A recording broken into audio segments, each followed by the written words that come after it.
Qui sont-ils? Quel sera leur rôle? Et comment les identifier? Est-ce un roi, un pays ou un royaume? Est-ce un peuple, un concept ou est-ce une idée? C'est ce que nous allons tenter de comprendre ensemble à travers la révélation.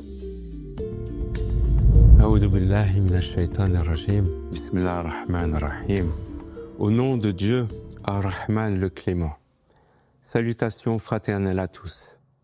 Bienvenue dans ce nouvel épisode de notre série qui porte aujourd'hui sur Gog et Magog.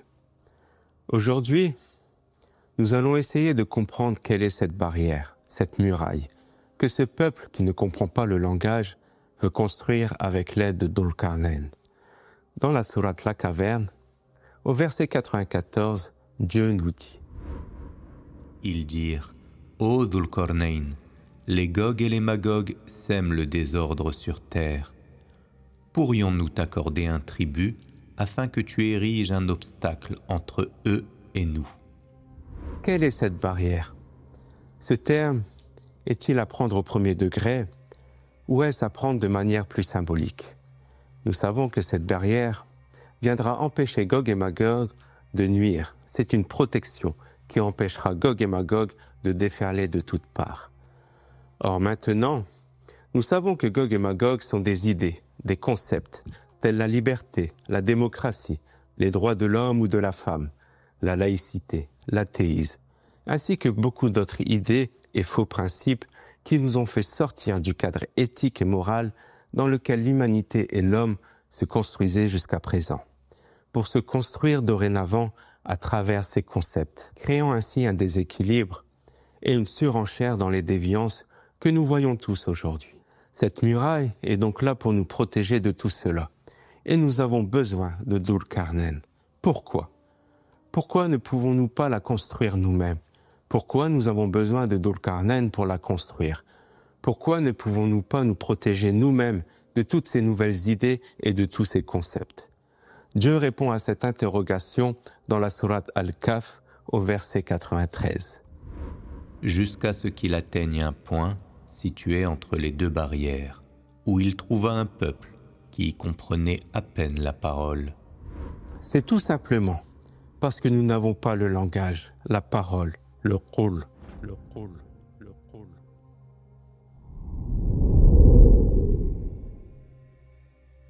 Lorsque Dieu nous parle de la parole, il nous parle bien sûr de la révélation et de sa parole, une parole vivante et créatrice qui n'a aucune limite et qui n'est pas encore comprise et maîtrisée.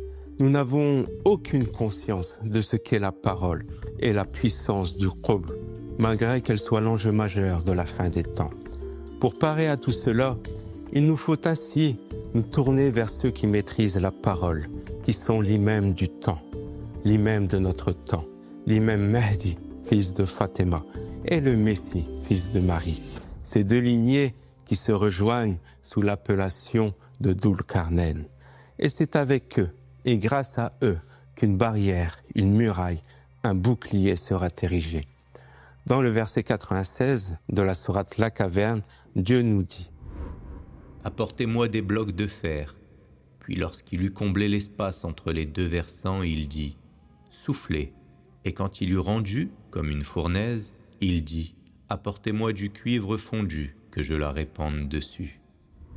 Nous voyons par là que le fer et le cuivre sont deux éléments essentiels à la fabrication de cette protection. Pour avoir une petite idée de ce que sont ces deux éléments, nous devons revenir à la révélation, à travers l'histoire de David et de Salomon.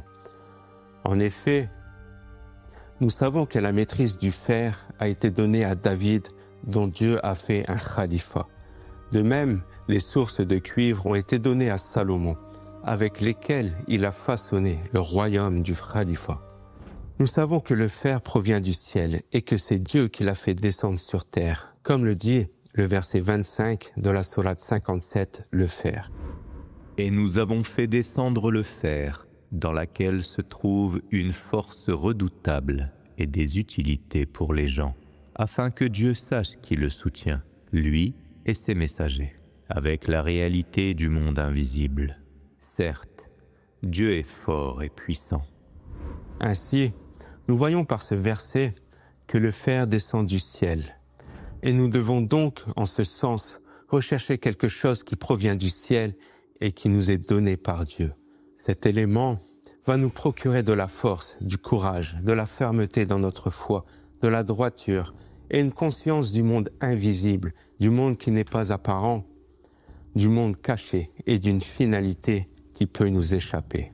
Tout ceci nous provient grâce à l'inspiration que Dieu nous donne, une inspiration qui descend du ciel, tout comme le fer, et qui nous donne une force redoutable et qui nous permet de défendre la cause de Dieu et celle de ses messagers. Ainsi, nous pouvons avoir un premier aperçu, une certaine vision de ce que pourrait être le fer. Lorsque Dhul-Qarnayn demande de ramener ce fer pour en faire des blocs, il nous montre par là que c'est par une unité que cette protection contre Gog et Magog se construit, chacun amenant une partie de ce bloc pour former un tout, un bloc de fer. Nous devons ainsi, chacun d'entre nous, tous ensemble, apporter notre droiture, notre fermeté, notre certitude dans notre foi, notre patience, notre résilience, notre engagement et notre confiance en Dieu. Pour former ensemble, avec l'aide du Messie et du Mahdi, cette protection, ce rempart et cette muraille. Et c'est par le souffle, symbole de nos efforts, mais aussi symbole du souffle créateur que Dieu a mis en nous, que la transformation se réalise pour former une fournaise, afin que l'alchimie se fasse lorsque Dhul-Qarnayn y verse le cuivre. Ce cuivre qui viendra clôturer cette opération alchimique en enveloppant et en protégeant ce remblai face à Gog et Magog. Bien sûr, tout ceci n'est qu'un préambule et une réflexion autour de la protection contre Gog et Magog, car Dieu seul sait ce qu'il en est réellement. Ce qui est sûr, c'est que nous comprendrons pleinement le sens de ces versets qui se dévoileront et se révéleront clairement avec l'avènement du Messie et du Mahdi. Que la paix de Dieu soit avec vous et je vous dis à très bientôt pour la suite de cette série qui porte sur les signes et les événements de l'eschatologie.